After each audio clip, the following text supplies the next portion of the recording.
US 2159, the 11th of April 2017, updated 2213, the 11th of April 2017. Get shorter on neither former US President George H.W. Bush nor President George W. Bush voted for the Republican candidate Donald Trump in last year's elections. They have harsh words for the incumbent of the White House in a new book in which Bush Sr. calls Trump a blowhard.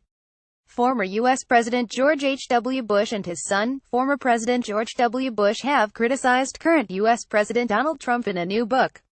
They also confirmed that neither of them voted for the Republican Party nominee, who they had refused to endorse after his nomination was announced.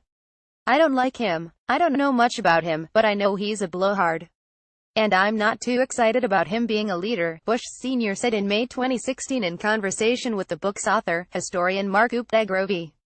The book, which focuses on the father and son and is called The Last Republicans, also reveals that George W. Bush did not think that Trump would win the presidential race.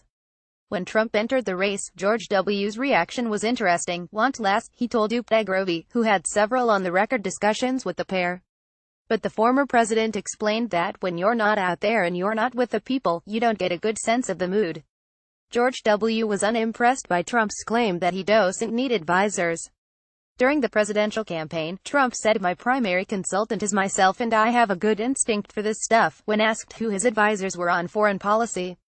"Wow, this guy doesn't know what it means to be president," was the former president's reaction, Gupta told CNN on Saturday.